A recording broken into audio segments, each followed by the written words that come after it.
Hey guys, welcome to success Dilip. मैं दिलीप कुमार, स्वागत है आपका। इस वीडियो में बात करने वाले हैं आज की बेहतरीन सरकारी नौकरी की नई वैकेंसीज के बारे में, जो कि वैकेंसी निकाली गई है मिनिस्ट्री ऑफ डिफेंस की तरफ से। जी हाँ, रक्षा मंत्रालय की department BRO border road organisations की तरफ से परमानेंट सरकारी नौकरी की बम्पर वैकेंसी निकाली गई है, जो कि ऑल इंडिया के कैंडिडेट अप्लाई कर सकते हैं। ऑल इंडिया के मेल कैंडिडेट अप्लाई कर सकते हैं। That is great opportunity.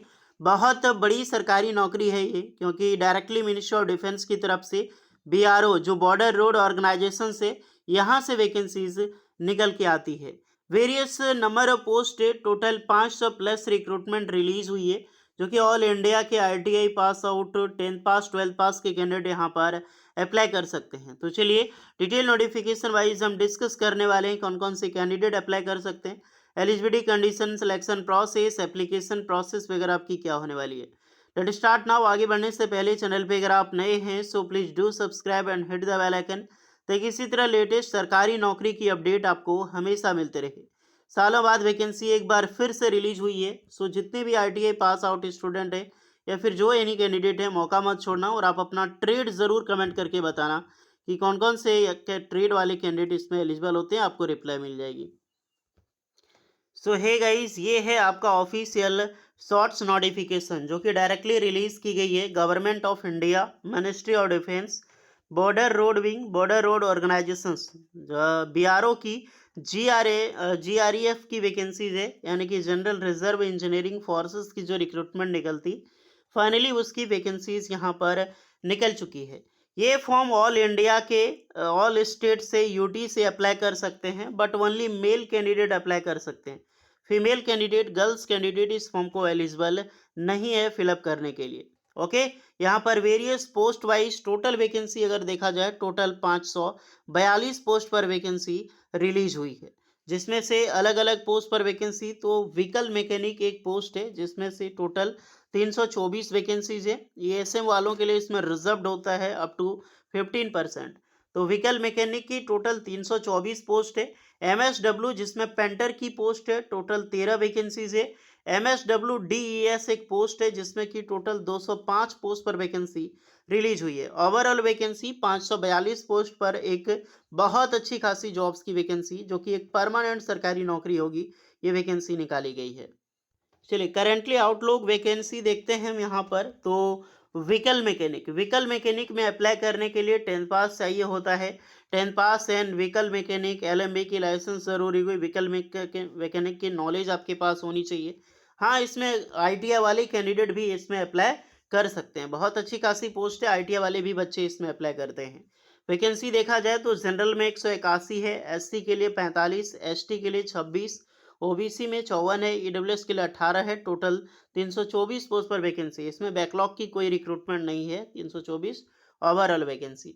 MSW painter में देखा जाए तो टोटल 12 पोस्ट है और एक वैकेंसी बैकलॉग की, टोटल 13 वैकेंसी यहाँ पर रिलीज हुई है। जनरल की वैकेंसी पेंटर में नहीं निकाली गई है। एससी, एसटी, ओबीसी के लिए पोस्ट यहाँ पर रहने वाली है।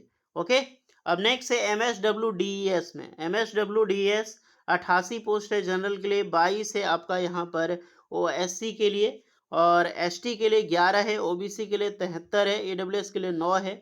203 पोस्ट पर वैकेंसी यहाँ पर रिलीज हुई है टोटल एमएसडब्ल्यू के लिए, जहाँ पर बैकलॉग के लिए मात्र 2 पोस्ट है। टोटल 205 हो गया। 542 ओवरऑल पोस्ट है, वैकेंसीज होगी। अप्लाई करने के लिए एमएसडब्ल्यू पेंटर में, तो पेंटर ट्रेड से अगर आपने आईटीआई पास आउट किया है तो बेशक यहाँ पर अप्लाई कर सकते हैं। एमएसडब्ल्यू डीईएस में इसमें आईटीआई की योग्यता होगी, 10th पास प्लस आईटीआई के कैंडिडेट। अब इसमें कौन कौन सी पोस्टें होगी, जब ऑफिशियल डिटेल नोटिफिकेशन रिलीज होगी तो उसमें बताया जाएगा कि कौन कौन से ट्रेड अप्लाई कर सकते हैं। ओके, नहीं तो इसमें दोनों में आईटीआई की योग्यता, विदाउट आईटीआई की कैंडिडेट इसमें एमएसडब्ल्यू में कोई अप्लाई नहीं कर सकता। व्हीकल मैकेनिक में 10th पास वाले बिल्कुल अप्लाई कर सकते हैं और आईटीआई वाले भी अप्लाई कर सकते हैं। जो मोटर मैकेनिकल जो ट्रेड होती है मोटर मैकेनिक की, वो ट्रेड वाले बिल्कुल इस फॉर्म को अप्लाई कर सकते हैं। देखिए इसका जो फॉर्म रहता है टोटल ऑफलाइन फॉर्म रहता है। ऑफलाइन फॉर्म आपको अप्लाई करना पड़ता है और स्टैंप लगता है 50-50 रुपये का, यहाँ पर स्टैंप लगता है। ओके, स्टैंप आपको लगाना पड़ता है ऑफलाइन फॉर्म। और फॉर्म फिलअप करने के बाद इसमें बहुत अच्छा लंबा प्रोसेस दिया जाता है फिलअप करने का टाइमिंग। तो ये गुड न्यूज़ होती है यहाँ पर। और इसके अलावा कोई अभी जानकारी आपको नहीं है। ऑफ़लाइन फ़ॉर्म की अगर मैं डेट की मैं बात करूँ तो लगभग-लगभग नवंबर तक आपका रहने वाला है, नवंबर 2025 तक। और इसकी एम्प्लॉयमेंट न्यूज़पेपर में यानी कि फ्राइडे को जैसे ही रिलीज़ होती है इसकी ऑफ़लाइन फ़ॉर्म की जो डेट है वो स्टार्ट हो जाएगी। तो अभी भी किसी भी कैंडिडेट को फ़ॉर्म अप्लाई नहीं करनी है, जहाँ कहीं भी जारी किया गया है, ओनली एक शॉर्ट नोटिफ़िकेशन जारी किया गया है। इसके ऑफिशियल नोटिफिकेशन जारी होने में अब भी 6 दिन का टाइमिंग लगने वाला है। आई मीन सॉरी 6 दिन, 4 दिन बिल्कुल। फ्राइडे को एम्प्लॉयमेंट न्यूज़पेपर में आएगी तो नोटिफिकेशंस रिलीज हो जाएगा। ओके, तो इसे फॉर्म में आपको दिखा देता हूँ। बिल्कुल इस प्रकार का फॉर्म होता है ऑफलाइन, जहाँ पर पोस्ट, रिक्रूटमेंट सेंटर वगैरह सारी चीज़ें आपको दिया गया रहेगा। ये पहले की नोटिफिकेशन के आधार पे मैं बता रहा हूँ। और इसी प्रकार से फॉर्म होता है, इसको फिलअप करनी होती है और जितने भी डॉक्यूमेंट्स वगैरह है सारा चीज़ अटेस्ट करके आपको यहाँ पर भेजनी पड़ती है। प्रैक्टिकल टेस्ट, सिग्नेचर वगैरह सारी चीज़ें, ये चीज़ आपको देनी पड़ेगी बिकॉज जब यहाँ पर रिलीज होगी। एज लिमिट की मैं बात करूं तो 18 से 25 साल के कैंडिडेट ही अप्लाई कर सकते हैं बीआरओ का फॉर्म, बशर्ते आपको एज रिलैक्सेशन प्रॉपर मिलती है। फॉर एसटीसी वालों के लिए 5 एंड ओबीसी वालों के लिए 3 इयर्स का। ओके, फिलहाल इतने ही समझो, बाकी बात सारी चीज़ें सिलेबस, एग्जाम पैटर्न, कौन से ट्रेड, सब कुछ ऑफिशियल आएगी ना तो मैं बताऊंगा, क्योंकि हर बार बीआरओ का अलग अलग वाइज चेंज होते रहता है। मिनिस्ट्री ऑफ डिफेंस है ये। चलिए, बट परमानेंट सरकारी नौकरी है, उसके लिए दो डाउट मत रहना। ओके, और नोटिफिकेशन का लिंक आपको टेलीग्राम चैनल में मिल जाएगी, तो जाकर विजिट कर लेना आप लोग, वहीं नोटिफिकेशन पड़ा हुआ है। बाकी बात कोई एक्स्ट्रा डाउट है तो आप लोग कमेंट में बताना। फिलहाल वेट करो, जब तक मैं हाईलाइट नहीं करूं कि वैकेंसी का फॉर्म भरना है तब तक किसी कैंडिडेट को अप्लाई फॉर्म नहीं करना है। ओके, मिलते हैं नेक्स्ट वीडियो में, तब तक के लिए जय हिंद।